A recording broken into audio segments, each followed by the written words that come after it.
Salut tout le monde, c'est le Dark Admin de la page Dragon Ball Team. On se retrouve aujourd'hui pour la présentation de la poule L.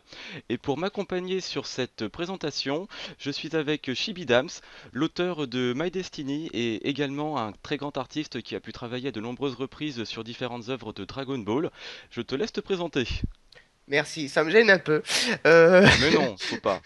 Bah moi c'est Shubidams, hein, donc voilà, comme on m'a présenté, je suis un petit dessinateur. J'ai travaillé pas mal sur les doujinshi Dragon Ball Mhm. et je suis ravi d'être là aujourd'hui pour commenter ce concours. Tu as quand même fait un manga, un doujinshi, un manga fan, pour ceux qui ne connaissent pas l'expression, qui a repris une période totalement inconnue de Dragon Ball Z. Oui, c'est Yardrat, enfin Yardra, enfin voilà, je sais pas comment on peut le dire. Yardra, je Donc pense, c'est bien. ouais, mais en fait on dit Yardrat alors que c'est Yadrat. D'accord. Normalement, il y a pas normalement le mot japonais c'est Yadrat Seijin et il n'y a pas de R entre le ya et le drat. Donc enfin D'accord. c'est con mais voilà, nous on l'a déformé, c'est Yardrat mais Mhm, voilà. Et donc voilà, ce doujinshi traite en fait de l'année d'absence de Sangoku après la bataille contre Freezer. mhm, Hein, voilà, il s'échappe et on le voit atterrir sur une planète où il apprend le Shunkanido, mhm. donc le déplacement instantané, et où il maîtrise un petit peu plus la transformation du Super Saiyajin. D'accord. Et donc on voit un petit peu une intrigue qui explique en fait pourquoi Sangoku est resté aussi longtemps. Mhm.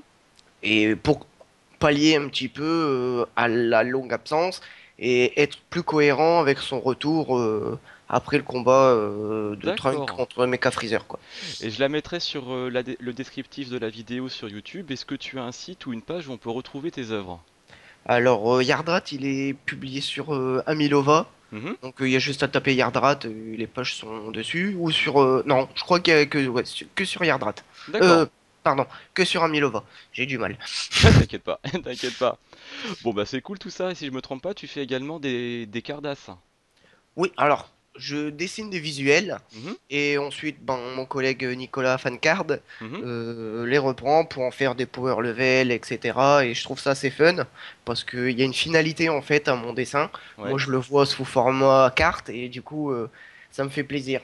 D'accord. Bah c'est super tout ça.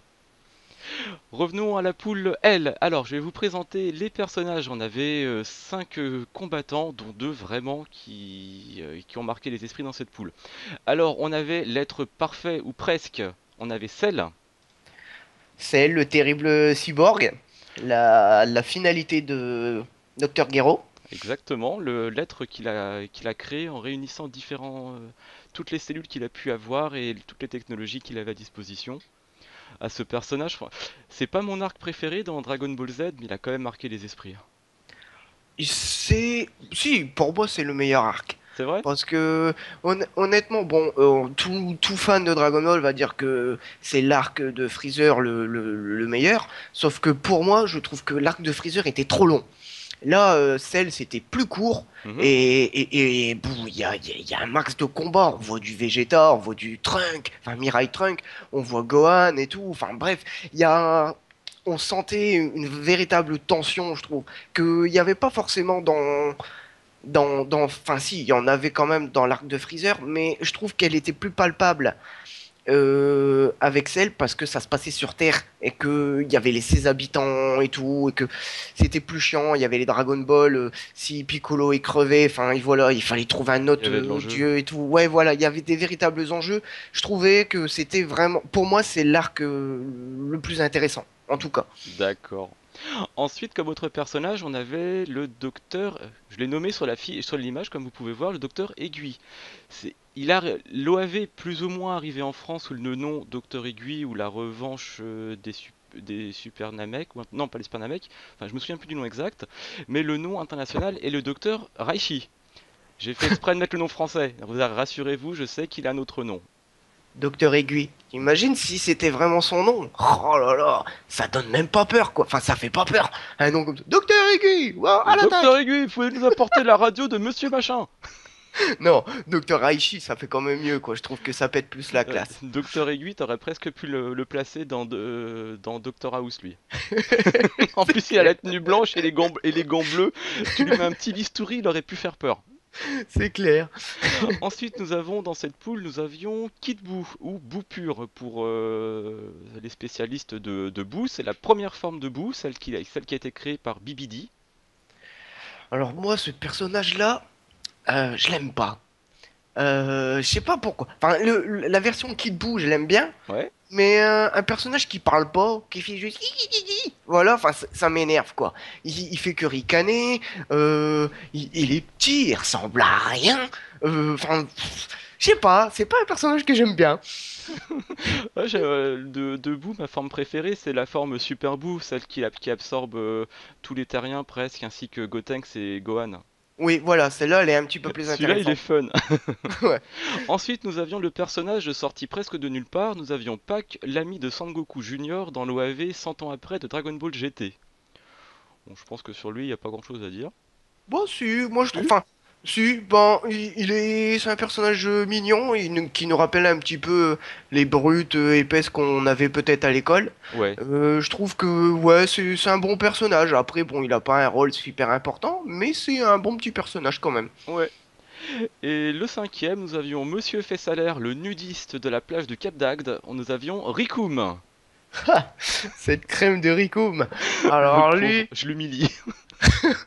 en même temps, il a pas été servi sur un plateau celui-là, hein, Ouais, tu parce que m'étonnes.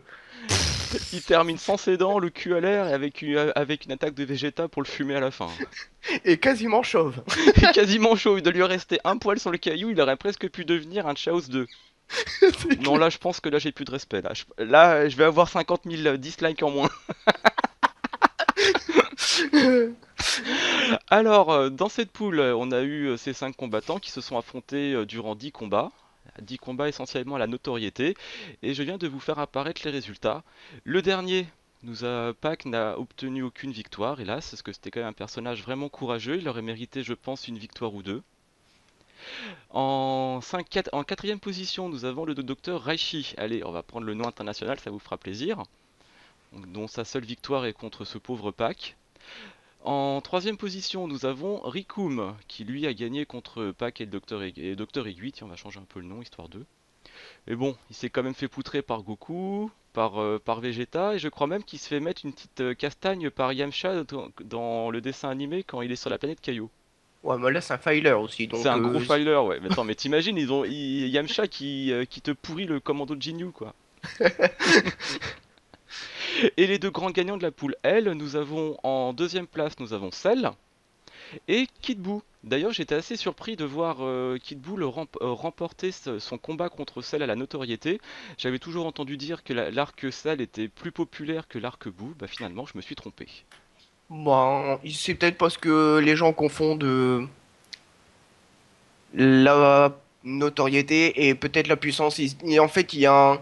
Voilà, dans notre tête, on va se dire c'est qui est puissant et tout. Ah bon, bah c'est Kid Buu, il est plus fort que Cell, donc forcément on va préférer les personnages qui sont Il y plus en a, forts. il y en a beaucoup durant le tournoi. D'ailleurs, ça m'a énervé plus d'une fois et ça a énervé également d'autres personnes. Tu as des gens qui ne connaissaient pas le mot popularité ni notoriété. Bon, j'ai eu tendance à leur dire Larousse c'est ton ami. Et tu as d'autres personnes, tu avais beau mettre en gros notoriété ou même popularité pour employer un terme plus simple, et ils te faisaient comme le combat à la force, genre machin il va l'exploser, c'est pas un combat équitable. Non mais les gens lisez la ligne, oui c'est pas un combat équitable, c'est un combat de poule. Pour l'instant il y a des combats pourris, on verra plus tard pour les phases finales où ça sera bien plus passionnant. D'ailleurs là dans les 32e de finale ou les combats à venir, il y aura un Trunks contre Gohan.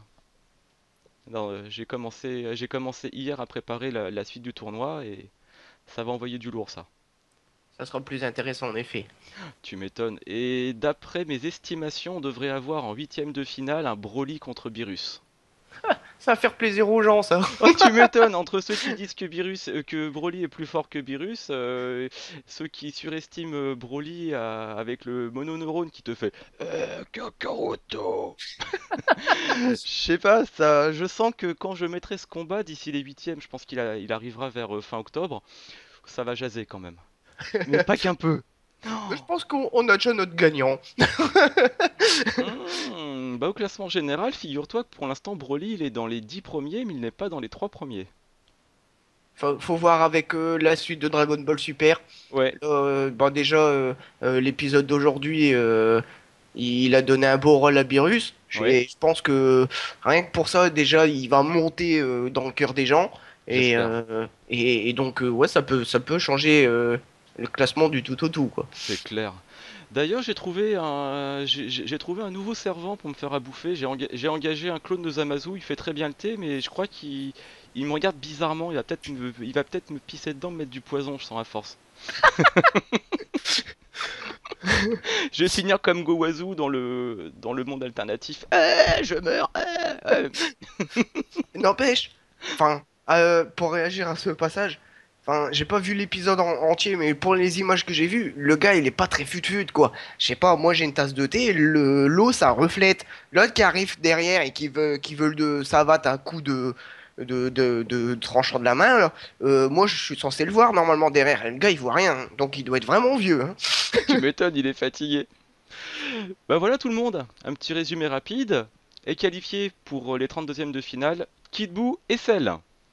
Et bah, je vous retrouve très rapidement sur Dragon Ball Team pour la suite du tournoi. Et n'hésitez pas à partager cette vidéo. Allez également sur le site ou sur les pages de Shibidams. Et je vous dis à très vite pour une prochaine vidéo et la suite du tournoi. Salut, salut! Ciao!